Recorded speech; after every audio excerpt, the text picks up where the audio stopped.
Live, and we're live. Go back here. All right, welcome everyone to the Democratic, our first forum. And we have another forum starting at 4 o'clock. Today we have with us Jesse Felipe and Adam Hattersley. We're missing Alan Cohn, and hopefully he'll be with us shortly. We also have our moderator today, who's Choice Edwards. We ask your responses to be in the 2-minute range, and Choice has questions which you all have been supplied with in advance. Choice will go through the questions in whichever order he likes, and undoubtedly there will be some questions we will not get to today because of time constraints. But welcome everyone. We ask that if you're not answering a question, if you have excessive background noise, to go ahead and mute yourselves. If I find that there's noise and you're not noticing it, I will mute you. Just keep an eye on the mute in case you need to unmute yourselves. I'll leave that option open to you on that. Oh, here's Alan Cohn. Okay.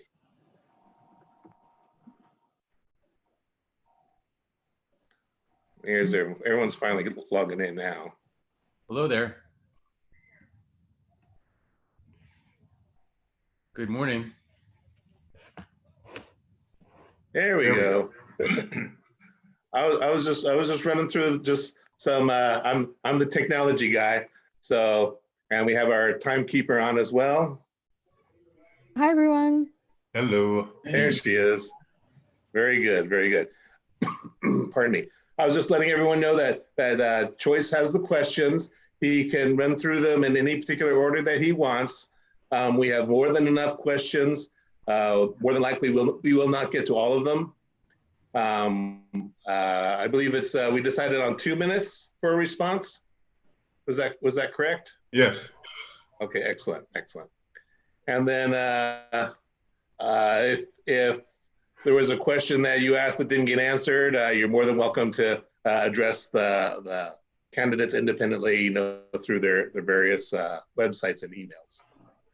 We'll go ahead and begin. Thank you so much for joining us this morning.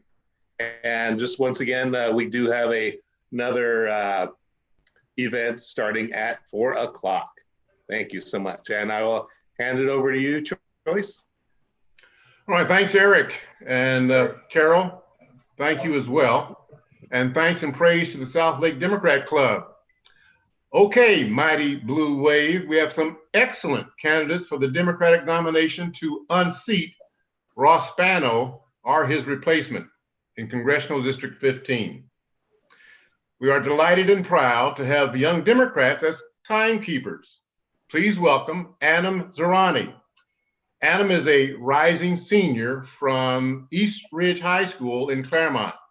She is a newly elected chair for the Florida High School Democrats, the largest high school civic organization in the state, and is a self-proclaimed veteran in Lake County politics, having been involved in campaigns since she was 14 years of age. She is excited to be present at this public forum and looks forward to hearing from the candidates. Expect to hear a lot from this young lady in the future.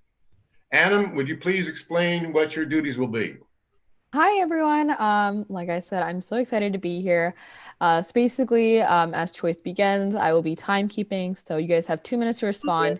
At 1 minute, 30 seconds, I'll put up the sign. And then finally, when you're able to stop at 2 minutes, I'll be putting up this red sign. So pretty straightforward stuff. Thanks, Adam. Gentlemen, be reminded that this is a forum, not a debate. And first, I'll have each candidate introduce themselves. You have 2 minutes, gentlemen, and I'll do it alphabetically, starting with Alan, and then Adam, and then Jesse. Go ahead, Alan, please. Well, good morning, everyone, and I hope everybody is well. And these are exciting times for all of us, and we are just days away now from the primary and the effort to get Ross Spano out of there. we're all working hard. Politics is in many ways like sports in terms of momentum. I joined this race because I wanted to take 30 years of serving this country and this state and bring it to Capitol Hill. Over 30 years as a Peabody Award-winning investigative reporter, I have safeguarded the lives of U.S. military personnel by uncovering that defective parts were in military aircraft. I've saved the lives of Vietnam veterans who I found eating out of trash cans because they couldn't prove their PTSD to the VA. And I've had the backs of consumers who have been wronged by companies and taken advantage. And I have exposed one of the largest cases of political corruption in our area, and which makes me the candidate to take on a guy who we all know is a cheater. When I talk about momentum, we entered this race 6 weeks after the first candidate, and since the beginning of this year, we have outraised him. And we, in the last quarter that ended June 30th, we outraised every single candidate, Democrat and Republican, who is running for this seat. And the polling shows that we are in a commanding position to not only win the primary, but more importantly, win this general election. And there's a reason for that. It's because people have looked at my record and what I've done, and they have trusted me. And that is why I have gotten the support of some of the best known and most respected Democrats in Florida, like our great former Senator and Governor Bob Graham and Congresswoman Gwen Graham and Congressman Patrick Murphy, and even Miami Beach Mayor Philip Levine, and a Nobel Peace Prize winner, Terry Root, who lives in our area and won the Nobel Peace Prize with Al Gore for their work on climate change. They trust me to take on this race, and not only that, but serve in Congress. And also this week, we also got some great news. We got our 6th major labor union to support us, the Painters Union, and that goes on top of the Teamsters and the Plumbers and Pipefitters and the United Food and Commercial Workers Union and the Operating Engineers and the Postal Workers. So if this is about momentum, then we are in great shape. And backing up all of that is just a determination to make our lives a little bit better for all the middle income and working families in this congressional district. My wife and Patty have raised 2 children in the public schools here. We have lived the ups and downs of an economy that doesn't work for people like that, for us. And that's why I'm going to get to work in this, and when we get to Congress, and I can't wait until we do so. Thank you. Adam. Good morning, everybody, and thank you to the South Lake Democratic Club. I am State Representative Adam Hattersley. I currently represent House District 59. I'm the only Democrat to actually win an election in the Florida 15th at the state level or higher in about 20 years. That state house seat that I was able to flip from red to blue in 2018, that used to be Ross Spano's old seat.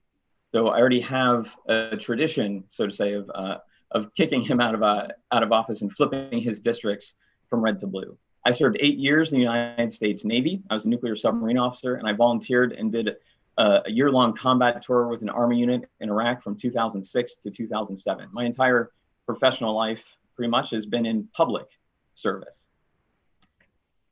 I'm also a member of the draft board and a small business owner. And in 2018, when somebody really who didn't represent our district's values was running for the state house, people called and started asking if I would run to flip this district from red to blue. Nobody else took up that challenge, and just like the rest of my life, I answered that call to serve.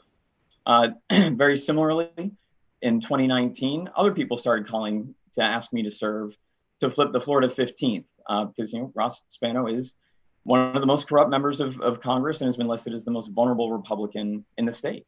And as the only one who has won an election here, as someone who lives in the district, people felt that I would be the best choice to flip this seat. And if you talk about momentum, every current elected Democrat that represents a single soul anywhere within the 15th district that has chosen to endorse in this race, every single one has endorsed my campaign.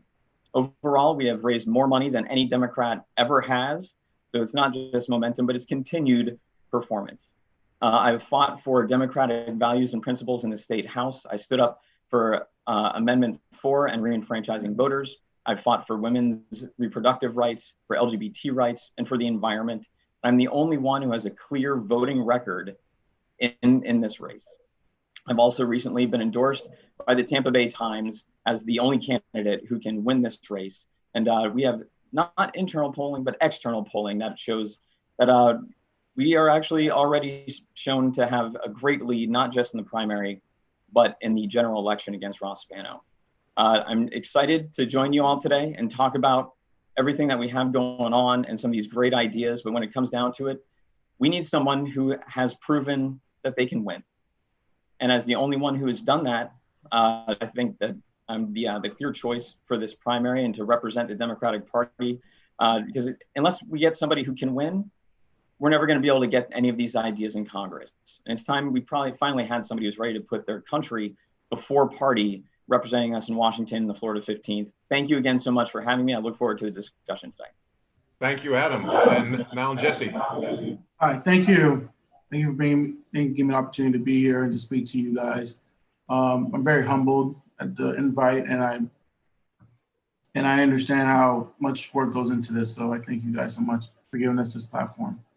For me, I got in this race for one reason. It was because of people.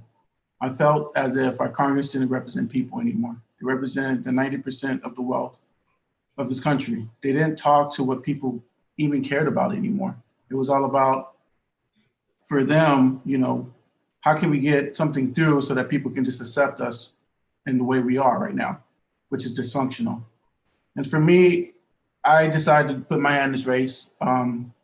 You know, I don't have a lot of political experience. I came from working in the public sector, working in the Department of Children and Families, working with the Department of Revenue, working in the state attorney's office. I've always worked to help people. My life has been destined for that. I was in the United States Marine Corps. I served a tour in Iraq. So I believe in people. So for me, it's not, you know, when I got into this race, it wasn't about, okay, how do I make a lot of friends so that I can get politically known? You know, how can I talk to so many people so I can raise so much money? You know, I spent 6 months in this race talking to people, and I asked them, what is something that's affecting your lives in this district? What is something that we can do so that we can push what you need forward? And they told me it was infrastructure. They wanted better housing. They wanted to have better healthcare. So I sat down, I thought, we assembled a team of about 30 people. We came up with ideas that would help District 15. We've pushed those ideas on our website. We've had major feedback saying that, you know, you're actually talking about what matters to me. We've had constituents call and tell us, like, you're the only candidate that actually speaking to what we're talking about right now. And for me, I'm inspired by that, because that's what politics is. Politics is having a leader who represent what your values are, who represent what you believe that you need to make your life better. And for me, that's why I got into this race. I'm always going to fight for people. I'm a United States Marine. I fought for people in Iraq. I will continue to fight for people. And that's what I'm going to do. And this race, we can always sit there and talk about how much money we raise. We can sit there and talk about how many political friends that we have. But at the end of the day, the people decide who the elected official will be. I believe in people. I believe people are on board with our message. And I think that we're going to win on August 18th. You know, despite all the, you know, internal, external polling, whatever polling says, usually pollings are wrong. So I wouldn't hold too much weight on that. I would just say, believe in people.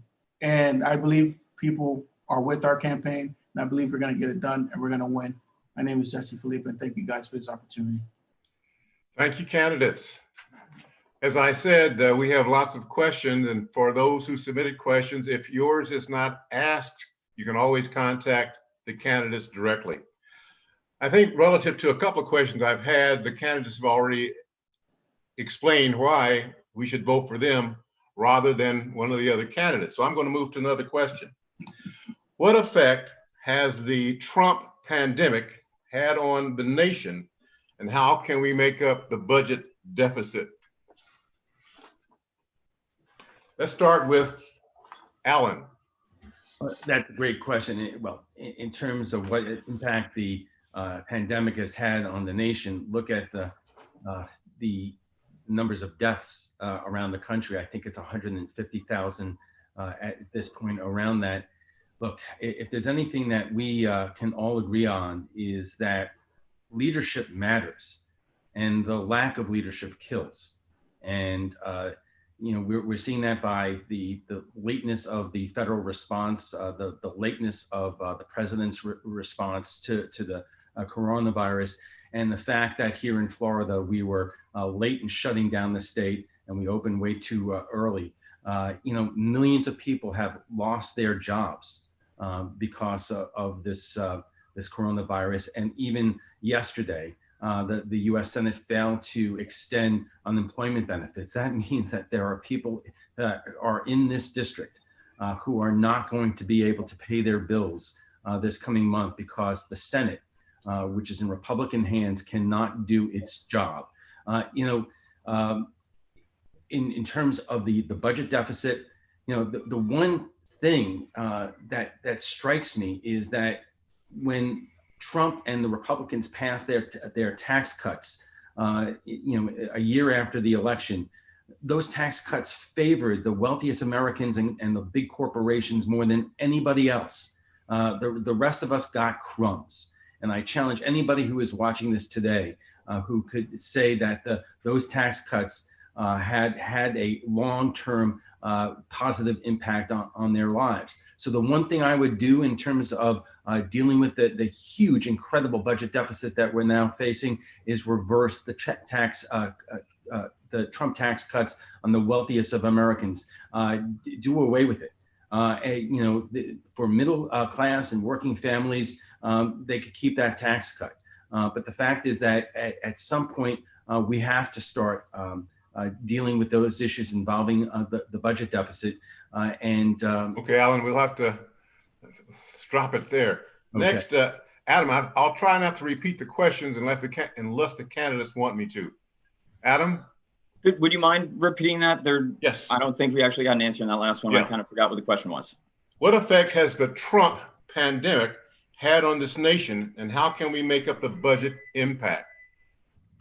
Okay. Well, the Trump pandemic response has been basically no response. It's been political instead of science-based. I'm actually an engineer by degree, and I've been endorsed by a national group called 314 Action that tries to get engineers and scientists elected. And I use the facts and logic to make decisions. That's something that we've been missing in Washington. Now, the lack of response or half-hearted response that we've seen have cost Americans billions and billions and billions of dollars. And we just saw that report come out yesterday that had a report of GDP reduction of about 32.9%, which is the worst we've ever seen in our country. And that's all been because of that lack of leadership. Being unable to take a hard stance and do what's best for the public good, like we've seen other countries do, having a mask mandate, having a hard line or a hard shutdown. We could have stopped this virus months ago, similarly to New Zealand or Italy or South Korea, a couple of those countries that were hotbeds, because they took aggressive and decisive action immediately and got their country on board as a national effort, like we have done in the past. But with the poor leadership that we've seen, we've done nothing but stretch out the pandemic and these effects. So we're really almost back to square one. So to help fix that, we need to have an aggressive stance to stop the virus and then maintain the aid packages that we've tried. But we need to learn from the CARES Act and get out some of that extra, pork that it funded. For example, the new version of the CARES Act has almost $2 billion of funding for a new building for the FBI. How is that helping any citizens? We need to focus on putting country before party and before politics and doing what's best to help the people of the Florida 15th and not just pad our political pockets. So we need real leadership in Washington. Okay. Same question, Jesse. Do you need it repeated? No, thank you. Okay. So for me, I think that what we're missing in our leadership in Washington is a leadership of heart. When we're going through a crisis, our presidents generally show us where we hold common to ourselves, which is our value system as Americans.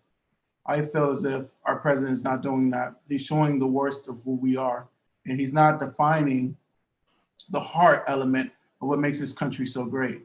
So for me, we need leadership who represent the heart of America, and we will have that leadership come November 4th. And second, to address the second part of your question, how do we fix the economy? We have to focus on an infrastructure plan. We have COVID-19 is a crisis, but we have an opportunity in this crisis to change our dynamics in our economy, especially here in Florida.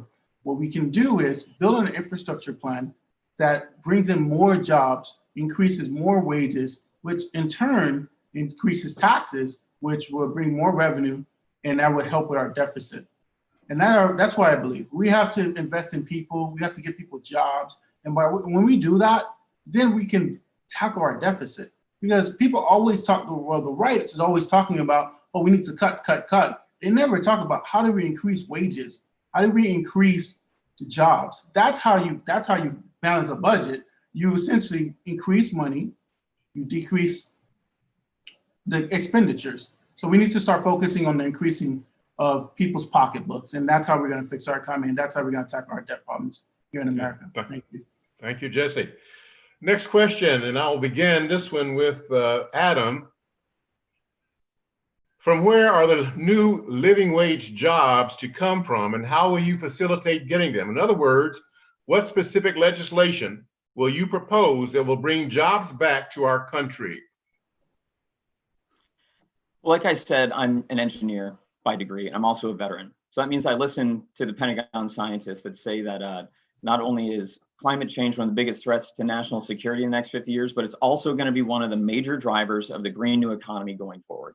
The United States has always led economically around the world, and we've been losing that based on petty political fights between our president and other national leaders.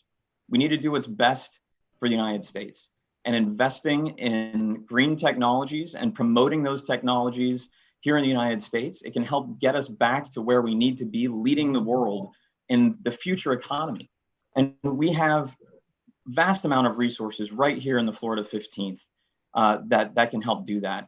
Not just with better environmental agriculture, but we have manufacturing opportunities, especially when it comes to solar, right here in the Florida 15th. We can really turn this district into a hotbed of that activity going forward. And you know what Jesse said, and I'm pointing to you because you're on my right up here. What Jesse said is right. Infrastructure in the Florida 15th, especially in Polk counties and in Southern Lake County, when it comes to internet infrastructure, is going to be vitally important. You know, what this pandemic has shown us is that there's a new trend in corporate America, and it's going to work from home, and having that internet infrastructure is going to be key to sustaining that economy. Not only will it be key to sustaining that economy, but it'll also be key to helping kids with e-learning and distance learning as we struggle through the pandemic. And being able to promote education and the ability for children to get a good education is the bedrock of any future economy in the first place. So those are really some things that we can bring right to the 15th to help us revitalize this district. Thanks, Adam. Jesse, same question. Yeah, so I spoke about it earlier. It's investing in our infrastructure. For me, I was the only candidate who came out and with this idea of investing in our internet infrastructure, because there were many people in this rural area who didn't have access to internet.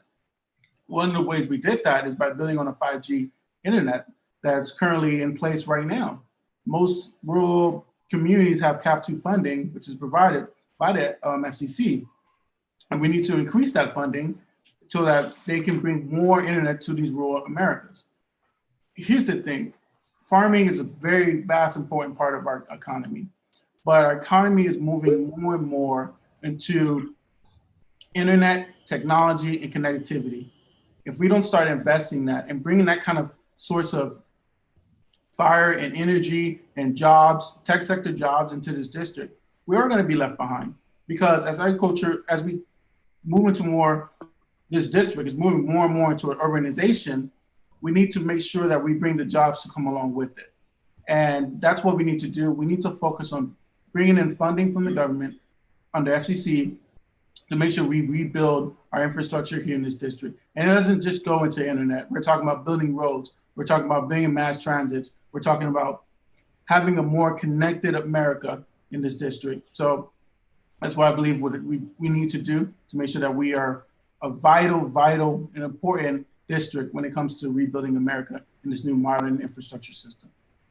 Thank you very much, Jesse. Next question. Do we need more? Do we need Alan? Okay. Well, look, we millions of people are out of work now, and many of them are not going to get the jobs back that they had before this pandemic. And so we need a massive jobs program, and we need to make major investments in green energy and the green energy economy. One of my dearest friends in our area is Yogi Goswami, a professor at USF, who is one of the world's leading experts on solar energy. And he pointed out that in the 1970s, the I-4 corridor was the nation's leading manufacturer of solar panels. That's because there was a tax incentive for people to put panels up on their homes. The minute Ronald Reagan went into the White House, the tax incentive went away. The panels came down from the White House. This is the Sunshine State. We have the people here to bring back these jobs instead of buying solar panels from China. We need to invest heavily into the green economy so we could transfer to 100% clean energy by 2035, so we could avoid the worst effects of climate change. And when we talk about infrastructure, yes, absolutely, the internet and allowing people not only to do their commerce and work from home, but also to reverse what is the inequality in our system, where people who whether they are people who don't have a lot of income, don't have access to broadband and high-speed internet, both in the inner city and also in rural areas. But when we talk about infrastructure, we also have to talk about our roads and bridges, which are falling apart, and we need to shore up our crumbling infrastructure, because we know that in how we commute to work and the length of time that it takes to get there, and the length of time it takes from commerce to get from point A to point B, because we have not invested enough into our roads and highways. It should not take 3 hours sometimes to get from Eastern Hillsborough County towards Orlando. If we had high-speed rail and better highways, people could actually work here or live here and work in places like Orlando. This is how you create jobs. This is how you get the economy moving again. And this is what I'm going to stand for in the Congress. Thank you, Alan. And next question, and we'll start with Jesse this time. Do we need more affordable housing in this country? And if so, how would you provide it? Okay. So yes, we do. Sorry for interrupting your question. We need more affordable housing in this country.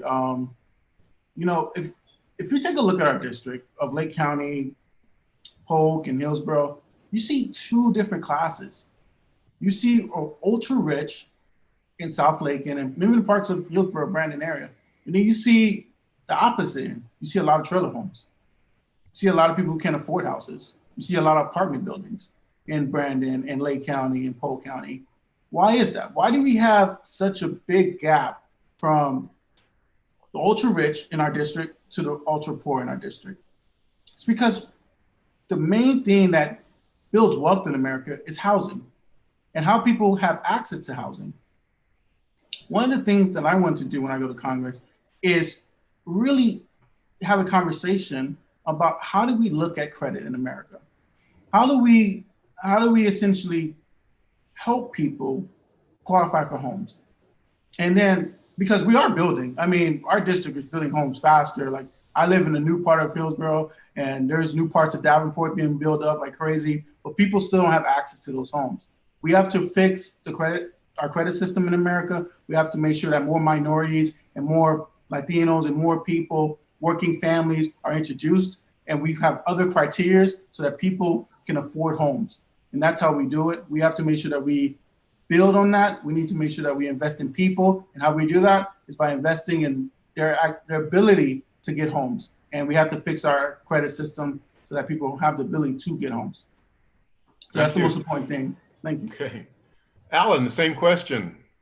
Well, not only do we need more affordable housing, but we need to do things to make housing more affordable. And one of the best ways for us to do this is to reform our zoning laws and prioritize adding more density. More density in our housing is more environmentally friendly, and it also brings down the cost of housing.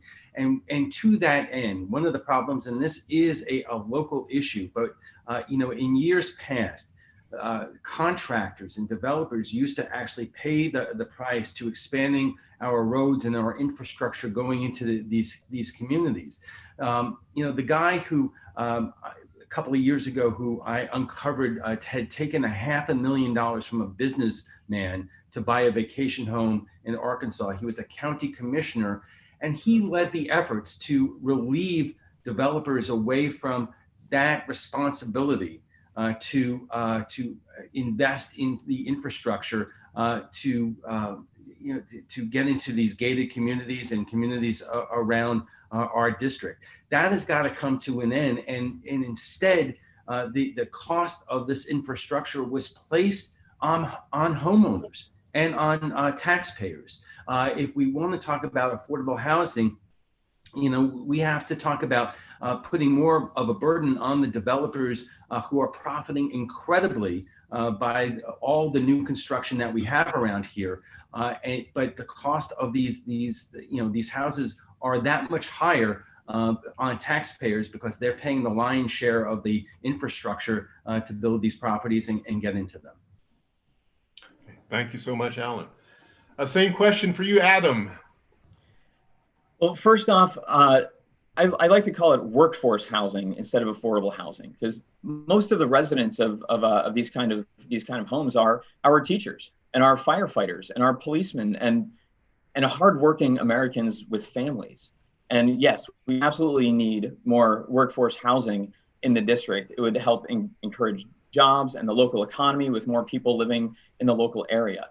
And I've actually been a very strong and loud advocate of the Sadowski Affordable Housing Trust Fund during my time in Tallahassee in the state legislature. Now, additionally, as an engineer, and especially in the Navy, we did something called RCA, root cause analysis. Keep asking why until you get to the real reason why something is an issue. And why can't people afford homes? Because we haven't done anything about ensuring a living wage in this country. Now, that's something that we can work on federally. All these other issues are county commission and state legislature issues, but federally, we can help raise the federal minimum wage to help provide a living wage for people who live in the area, and then they can really start being able to afford these homes. Not only that, they'll have more disposable income, which goes right back into the local economy. And as they say, a rising tide raises all boats. So if we want to really address some of the economic issues that we're seeing, is raise the federal minimum wage. Let's get a real living wage. And so we can encourage, the workforce, the actual living workforce who live and work right here in the district to be able to afford these homes. And we'll have to partner with some of the state and local officials for some of these other issues. But the main root cause is we have not done anything to address a living wage in this country in far, far too long. And that's something that I'll fight for when I get to Washington. Thank you, Adam. Thank you, gentlemen. Next question. What is your view on the need to reform policing or police departments? And let's start with Alan.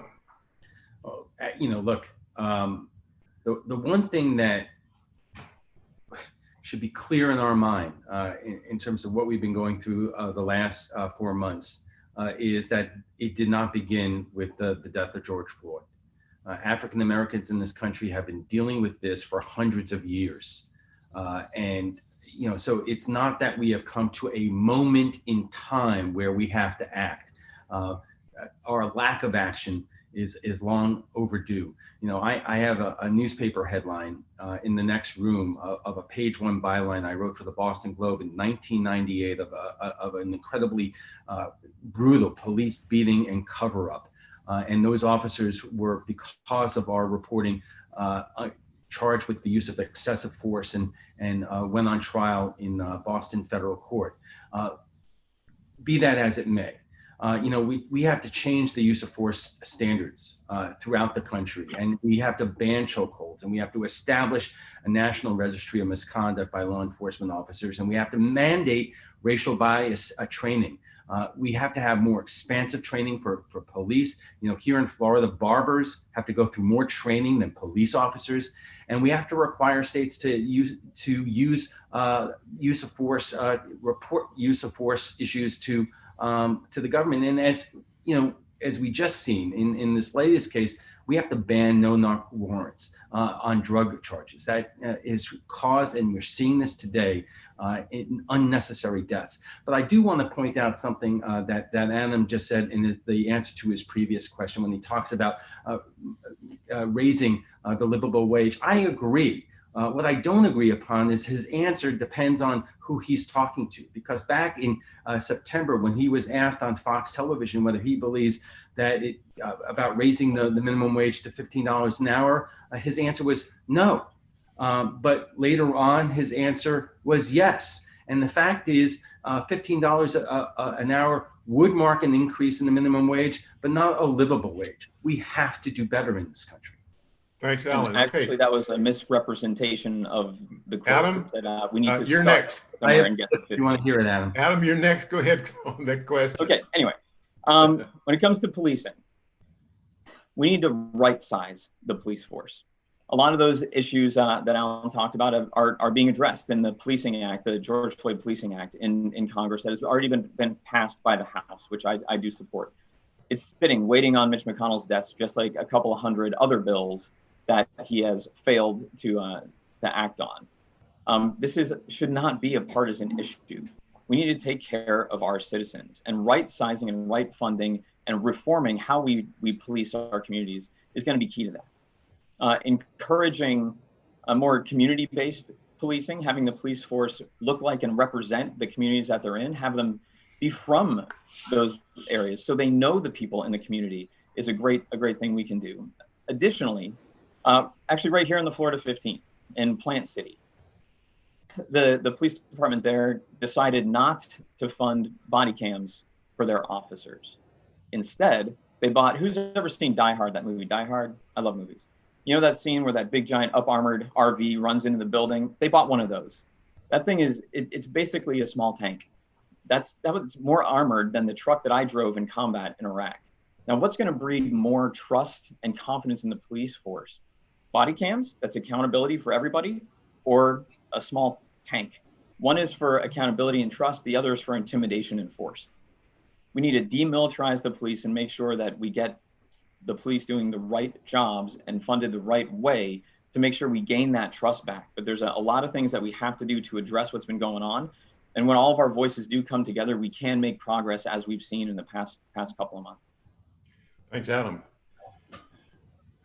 Question for you, Jesse, is the same question.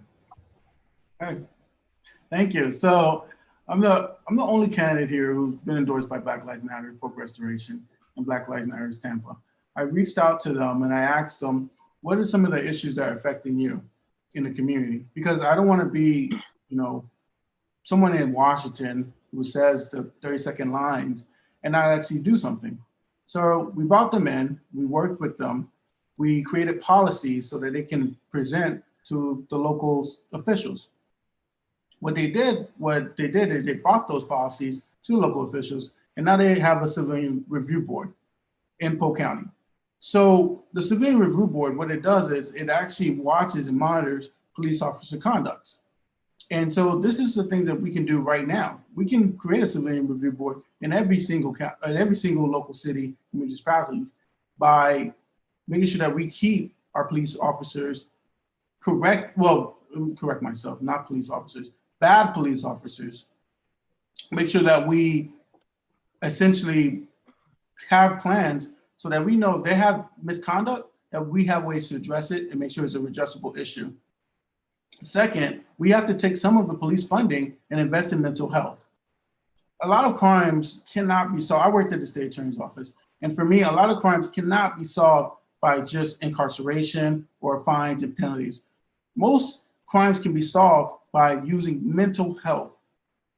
we need to start investing in that. We need to start investing in our cities to hire more counselors, hire more psychologists to understand what are some of the problems and struggles that people are going through.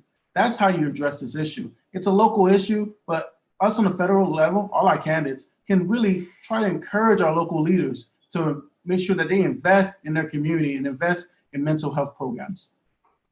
Thank you much, gentlemen. Next question. There are no data that says whether or not mail-in voting favors Republicans or Democrats. Do you favor vote by mail, and why or why not? Let's start with Adam. Great. Vote by mail has been shown to be safe. It's been shown to be effective. And in our current environment of coronavirus, I think people should take absolute advantage of vote by mail. Believe it or not, vote by mail has been a major mainstay of Republican electioneering in Florida for about 25 years. That's how they were able to win state legislative races and state Senate races and really gain the majority in Florida. They put a lot of time and money into it. The numbers show that about 90% of Republicans that get their vote by mail ballots return them, and about 87% of Democrats that get their vote by mail ballots return them. Now, here's the good news for Team Blue. In 2016, Republicans, Democrats had there's about the same number of people across the state of Florida that had requested vote by mail ballots. In fact, at Democrats, we had about 8,000 more. As of today, it's 545,000 more Democrats have requested vote by mail ballots. Now, like you said, Mr. Edwards, there's been no evidence that there's any fraudulence or any shenanigans, so to say, with vote by mail ballots. It's safe, it's effective. In fact, I've already mailed my ballot in, and in the current state of coronavirus, I think it's a great way for people to still be able to have their voices be heard and still stay safe and stay home and practice social distancing and good social behaviors with coronavirus. You can still request your vote by mail ballot up to August 8th and make sure it gets back to your supervisor of elections office by election day. Anything after election day, they won't count. But it has been proven to be safe. It's been proven to be effective. So just some of the things that have been coming out of the White House seem to be political and seem to be personal. And the data, again, I'm an engineer by degree. The data shows different. It's safe, it's effective, and I will be voting by mail. In fact, I already have. Thanks, Adam. Same question to you, Jesse. Yeah, so I like vote by mail ballots because it gives people the opportunity to research the candidates.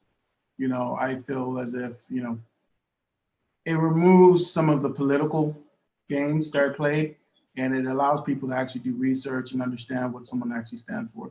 So I'm 100% on board with it.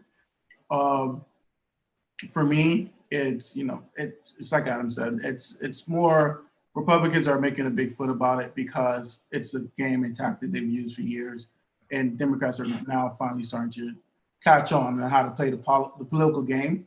And so they don't like it because they know they're going to lose, because we've caught on and we are making sure that we get people out to vote. So 2016 doesn't happen again. Second, we have to work. It's also a great idea because many people are, you know, are affected, you know, health-wise. Why risk people's lives so that they can vote? You know, voting is something that we should do. You know, we should make it so much easier for people to vote because it's important. It's, you know, especially in the local races, they affect our lives every single day. And for me, I'm 100% on board with it. There's not much I can say on it because it's just a common sense thing. We have to do it. And because, you know, we can't put people's lives at risk to vote. That's just crazy. And so I don't have much to say on it, but that I really believe in voting mail-in ballots. Thank you, Jesse. Same question to you, Alan. Look, we're in the middle of a rapidly worsening pandemic with over 150,000 people dead. Public safety has to rule, and it is the number one issue. We need to make sure that voters are able to exercise their democratic right to vote, and vote by mail is the safest way to do that right now. We all agree upon that. But I want to raise an important question and an important concern and an important warning. Look at what the Trump administration is doing right now with the Postal Service. They are deliberately putting in new rules and new regulations that, as we speak, is slowing down the process of the mail. Anything that you mail today is taking a lot longer to get to where you intend to go than it was just a while back. And so you could see as we go into November, they are going to use that issue as a red herring to cast questions about the voting. And we all see that. We're reading these stories right now that Trump, who is looking like he is in worse and worse shape, the only thing he has going for him is to doubt the election itself. So we cannot let that happen. That is why, frankly, it is so important for our journalists out there to report on what this administration is doing with the Postal Service and shine the light on it and not let that happen, because it's only our democracy that's on the line. Thanks much. Just a personal aside here, I make sure I vote by mail, but I get my ballot in early. And then I go online and check to make sure it's been received. Absolutely. Next question, and this one we'll start with Jesse. Do you favor taxpayer dollars going to support private, mostly religious schools? No, I do not. I believe in public education. Recently, there is, I got endorsed recently by the voters of Polk County, and there was a lot of Polk County teachers who were upset at me because, we got endorsed by them, but they support charter schools. So I want to take the time now to say that I 100% support public schools. For me, I'm a product of public schools. I'm sitting here right now because I went through Robles Elementary, I went to Young Middle Magnet, went to King High School. All these are local Tampa Bay public education facilities. So I'm 100% in support of public schools. I believe in it. I believe we need not only support public schools, but we need to support our public school teachers. We need to increase their funding. I mean, it's ridiculous. The idea that teachers make less than lawyers and make less than engineers. The idea is ridiculous. When you think about it, no one would become a lawyer or engineer or journalist by that means without a teacher to teach us. And so the idea that they don't get paid more than us it's crazy. So it's about time. We talked about this for years. I mean, but Congress hasn't done anything, like always. And we have to sit there. We have to really, I say Congress, but really it's more of a state thing. We haven't done anything in general for years for teachers. And we need to start doing it. And I'm 100% support of public education. I'm 100% support of paying teachers more money. And heck, not just to 50, 60,000, but more than attorneys, because they take your money. And so it's like, why can't we give them to teachers? So I'm 100% supportive of it. Thank you. Thank you, Jesse. Alan, the same question. Do you support taxpayer dollars going to support private, mostly religious schools? Absolutely not. Look, Patty and I have raised 2 children in the public schools in this congressional district. We have one of the biggest budgets in Hillsborough County in terms of the public schools. Yet my son took his SAT in an unair-conditioned classroom.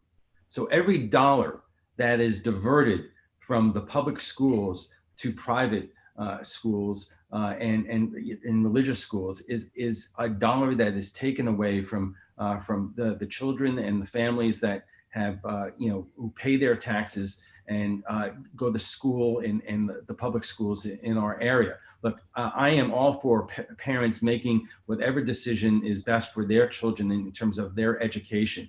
But we are not going to deprive our public schools, which is a bedrock of our country, and allow them to slowly wither away because money is taken out of the public schools for private purposes. If anything, our schools should be palaces. Our schools should be secure. And anything or anyone who is going to do anything to to take away $1 from the public schools is not going to have my support, and I am going to fight with every tooth and nail against it. Thanks, Alan. Adam? I think this is, again, a topic we all agree on. Public education should be key. Public dollars should not be going to private schools or private enterprise. Public dollars should not be going to line an individual's pocket, especially when it comes to the separation of church and state. Public dollars should be going to what's accessible to all students, to all of the public, not just to small groups. And I've actually been a staunch supporter and defender of public education already in the Florida legislature. We did pass teacher raises this past legislative session, something that I fought for several years. Public education needs to be one of our most funded and well-funded and most cared for institutions in this country. And we have to focus on public education. Americans, we do love our choice. We do love having choices in just about everything in life. But if you choose to send your children to public school, great, that's your choice. But public dollars should go to public schools to support our teachers, to support our classrooms, to support our next generation. Because investing in education is going to only invest in our future economy and our future success. So I think this is, again, something we all agree on, and something that I have a record of fighting for already for the people of the Florida 59th and the greater 15th and the whole state and all public education. So this is a great topic, and something we need more Democrats, not just in Congress, but in the state house to make this impact. And I'm just actually going to take a step back real quick and just talk very briefly on how important the local state level elections are. It's a 73-47 Republican majority in Tallahassee, and it's the most that we've had in over 20 years. We need to change our behavior at the ballot box to send the right people to Tallahassee to make some of these changes for Florida schools and protect our public schools, instead of what the Republican-led legislature has done for 20 years is dismantle public education to prop up their friends who own charter schools and private schools. So public education is where we need to put that focus. Thank you, Adam. Thank you, gentlemen. The next question. What is the difference in your view between your personal freedom and infringing upon the rights of others? Let's start with Alan. That's a great question, because how often over the last couple of months during the pandemic and those incredible protests that we have seen by people who basically are saying that being required to wear a mask is depriving them of their constitutional right to freedom. And what I would like to say to folks like that is, you have a right to take any kind of risk you want for yourself, but you do not have a right to risk the health and safety of other people. It is almost an essential gimme that people like that do not get, and that goes to the saying that people have a right to defend themselves, but they do not have a right to put other people in danger. These are issues that, look, in this election, if you're a Democrat or you're a non-affiliated a voter, you have to stand up because the issue involving personal freedom has been perverted and taken to such an illogical extreme that lives are being lost. Look, we just had a former presidential candidate, Herman Cain, pass away the other day because he was not a proponent of wearing masks. He went to a Trump campaign rally, and now he got COVID and he passed away. We're not playing around here. This is a deadly pandemic, and whether we're talking about pandemic or gun issues, your right to freedom does not mean that you can deprive me or my loved ones or my friends or our neighbors or our community from life, liberty, and the pursuit of happiness. Thanks, Alan. Same question of you, Adam. I think that was actually a pretty good answer. We're talking about the soul of country and the soul of who we are as a society. If people that haven't been so upset about wearing a seatbelt. How is that infringing on your freedom? Yes, no. No, I don't think so. It's for public safety. It's for your safety.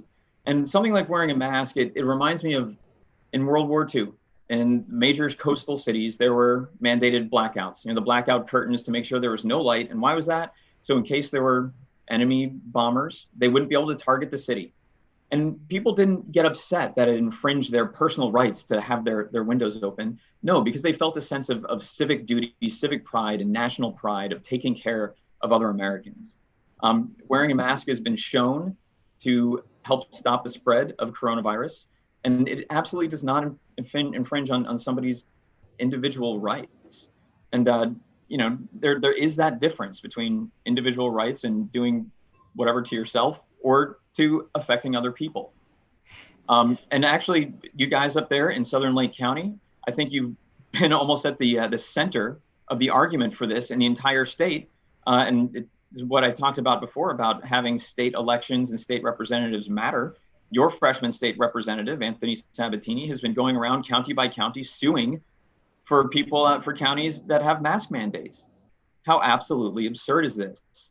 Would he have sued people for the blackout curtains during World War II out of personal freedom? No. This has become political, and this is one of our issues. This is what's wrong when people do not put country before party. They put politics before safety, and we need to change that. We haven't had somebody like that in the Florida 15th in a long, long time. And when I get to Washington, you'll get somebody who's ready to put country before party or before politics or before self, just like I have in the State House, and I'll keep doing that for you in Washington. Thanks, Adam. Same question, Jesse. Thank you for the question. To answer, yes, masks are important, and every local city and municipality should be under a mask order. This is why our fathers created a system that it did, because when you have one level telling you don't have to do anything, that's what we have state level, we have local leadership who are in control. And the federal government doesn't tell you essentially what you can do. And you're seeing that. You're seeing a lot of governors outside of our state, obviously our governor is a puppet, but outside of the rest of the countries that are blue, you're seeing a lot of state governors stepping up and saying, no, we don't care what the president says, you wear a mask. You see a lot of local leaders like Kathy Castor in Tampa, who's saying, we don't care what you say, Mr. President, you're wearing a mask. And that's the type of leadership you need. You need leadership that are bold, will stand up to tyranny and tell, poor leadership that you're wrong. And we're elected to save people's lives, and that's what we're doing. And that's what many, many local officials are doing, and I 100% support them. It's an amazing thing that you're seeing a lot of local leaders stepping up for their people, because they're putting their people first in their district. The second point, a lot of these conversation about the past rallies, and I've heard some Democrats say it, who's saying that these past rallies are the reason why the COVID popped back up and spread. There's no scientific fact that's happened. Trump has been saying that, and there's been some Democrats who've been repeating this. There's no facts or anything that suggests that those past rallies were the reason why COVID sprung back up. So it upsets me when I hear people say that, because you take away from the fact that those rallies were standing up for something, and you're diminishing those rallies. Those rallies stood up for a reason. Those rallies were there because of people who feel injustice in the system, and there is no fact, and that's a Republican talking point, that's saying that those rallies caused the COVID-19 spike to rise. Actually, the fact is our state and the lack of leadership by the Republicans are the reason why that the spike happened, and that's why we need to take our governor in 2 years. Okay, thank you, Jesse. Gentlemen, thank you. And we have so many more questions to get to, but unfortunately, we've come close to the end. So we're going to allot 2 minutes for each of you to have a closing comment.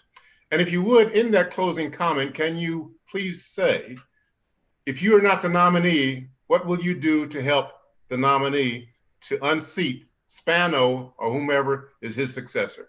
We'll start with you, Adam. Great. Well, Closing thank you comment. again.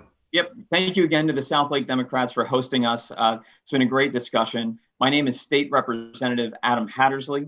I did 8 years in the United States Navy. I've been serving my entire life. I volunteered to go to do a combat tour in Iraq.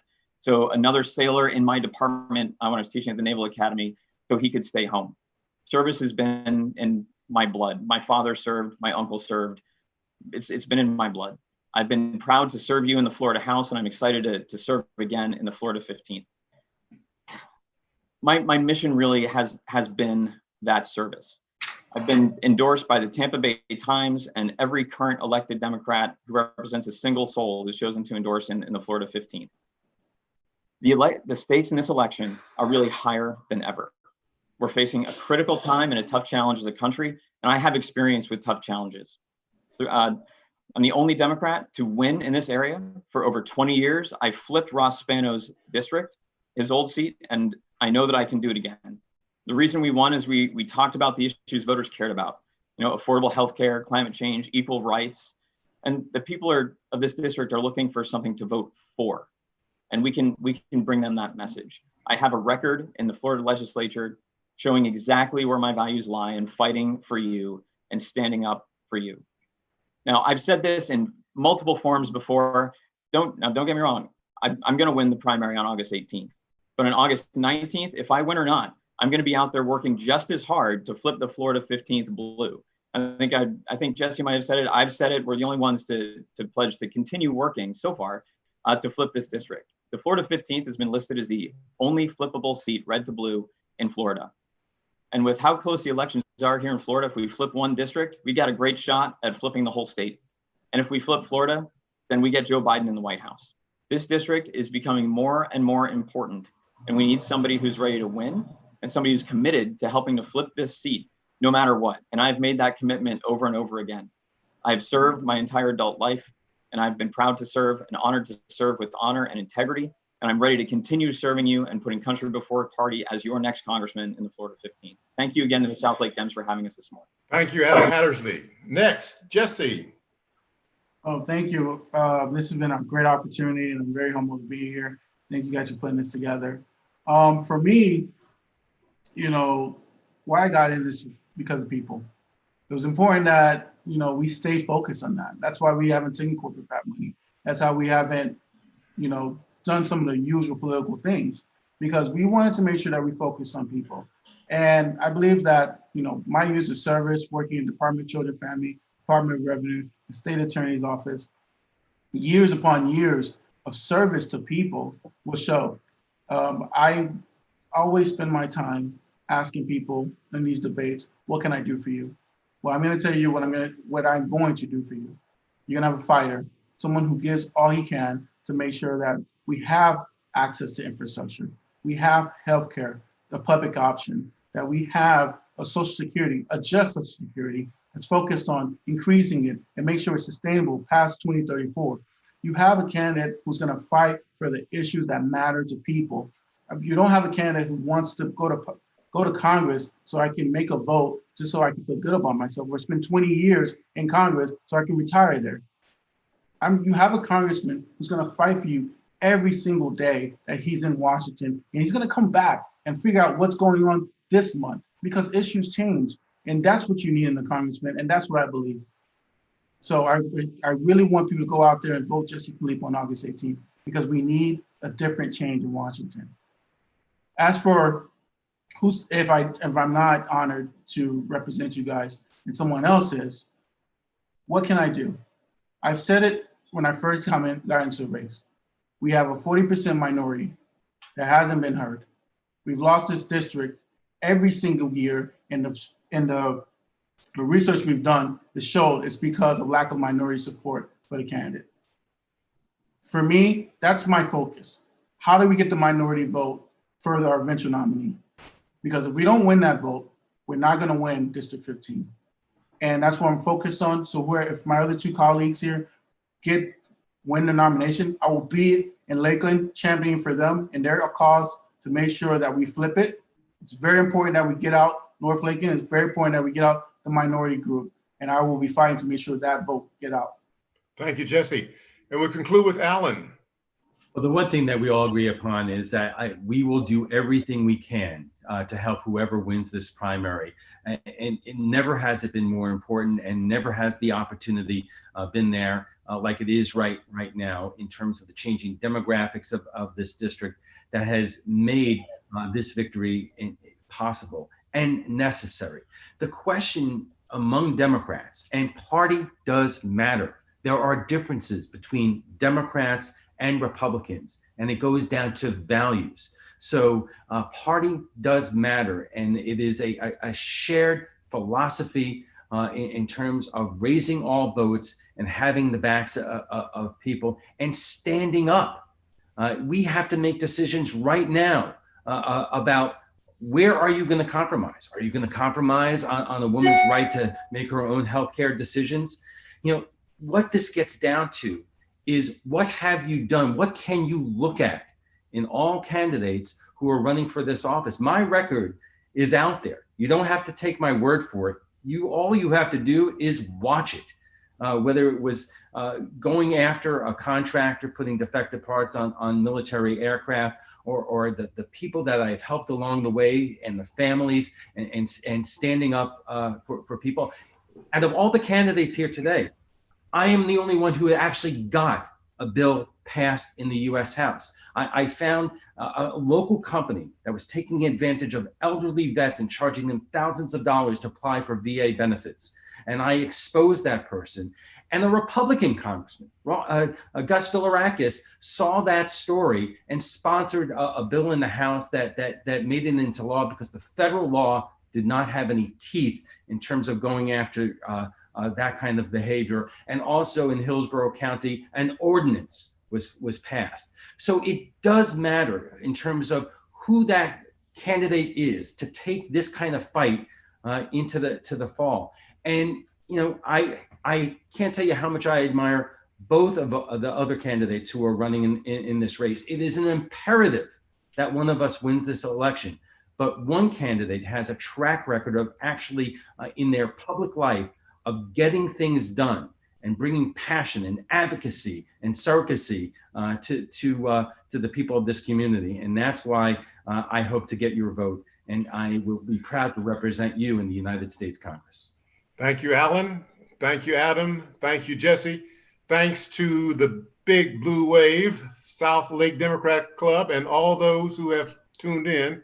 There's no question we have three outstanding candidates to recapture the Florida Congressional District 15. We wish you all well, Godspeed, and thank you. Anything you want to say, Carol or Eric? Yes, thank you. I'd like to say on behalf of the South Lake Democrats, Democratic Club, that we appreciate you going and actually coming to this forum. And also I'd like to talk a little bit about our moderator, Choice Edwards. He's been a resident for 20 years in South Lake. And he also founded a club here, the Philosophers Club, South Lake Philosophers Club. And he also has written numerous articles for the Daily Commercial out of Leesburg, newspaper there. And those articles appear on the From the Left column that the South Lake Democrats had a hand in creating. Some of our members did. And most importantly, he is a former state legislator and school board president in Indiana, I guess before he moved here. So I'd like to just say that thank you, Choice, and I appreciate all that you've done. I'd also like to say that early voting starts on August 6th. So just in a few days, you're gonna have to make a decision of which candidate to vote for. And I really thank the candidates for showing up today and presenting themselves so well. Thank you again. Eric, I send it back to you to our final goodbyes. Eric Schlussel is our vice president. He is our technical advisor. So thank you, Eric. Thank you, Carol. As you can see on the slideshow, we have a variety of events occurring in the South Lake area.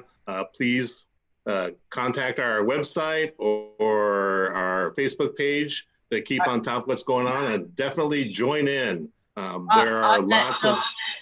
On that note, Eric, on Monday from 4 to 6, we will be at Center Lake, which is on State Route 50 and 8th Street.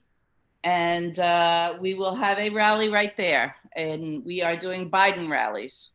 So I wish I had posters like this Biden rally behind me for each of the candidates, but since I don't, we're working on Biden. Just He gets you one. Send it to me, please. Okay.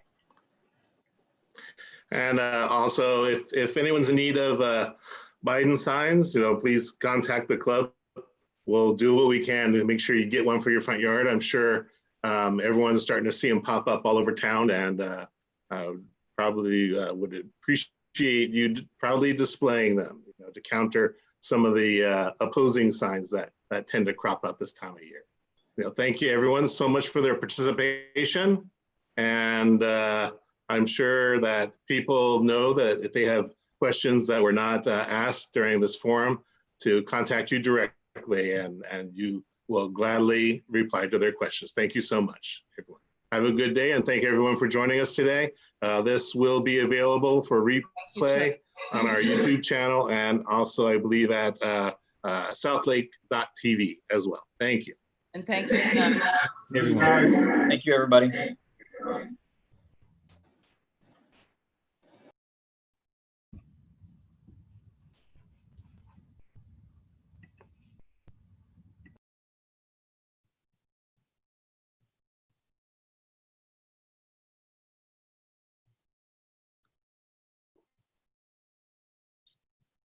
And the stream is over.